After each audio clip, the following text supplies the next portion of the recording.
The Cedar Falls Community School District has been doing Maker Challenges for the past 4 years for all of our students. These challenges are meant to build resiliency and provide an opportunity for students to be creative, collaborate and communicate with each other effectively, and think critically to solve the challenges.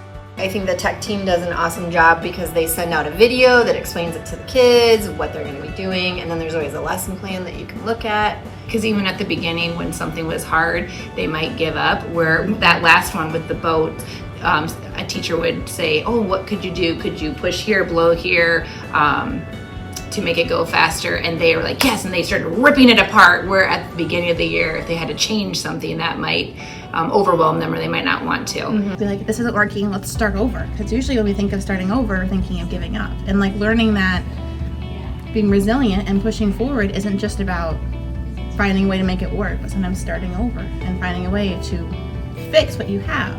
Realizing it's okay to make mistakes. Their first run through at things isn't always the best, and usually it's not the best. So we have found that just that feeling of making mistakes is okay, and to keep trying and you will get it, and just that not give up attitude.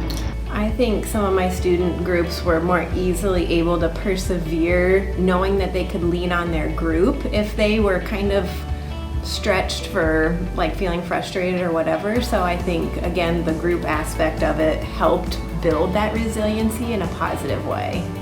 I feel like we've talked a lot about growth mindset this year. And it's just one of those things that before we start it, like we say, like, you're not going to get it perfect this first time. Like, it's okay to not get it perfect this first time. And we talk about that a lot, like, before we start this, but then, like, I feel like this shows them I can do it. And then when they go to a new challenging task in a different subject area, like, we talk about that again, like, the boats were hard or the pumpkin catapult was hard. And so it's really made them be able to persevere in that way. I think the biggest thing is the innovation and the creativity that comes out. I think it's a part of their day that there are a lot of rules and they get to do whatever and think of a solution, and there aren't a lot of parameters. So I think for a lot of my kids, it's a time in their day that they can come and create and just be and do. It's in the circle! Seeing some of these kids be able to step up into a leadership role or kind of have their time to shine when maybe they don't get to do that with normal academic areas. So it's just kind of fun to see some of those students get that time to shine.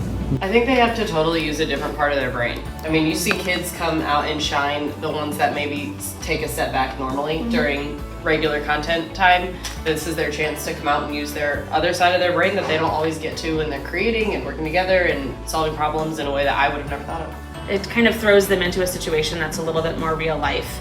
Like, they have to be presented a problem in order to be able to try to solve it. They have to think before they can actually get with the team. So I think it teaches them those not really soft skills anymore, right? Those are really important skills that we need our people as they're growing to be able to solve problems with other people and communicate with what they want and what they don't want. And so That's what I think is really cool about the Makerspace challenges.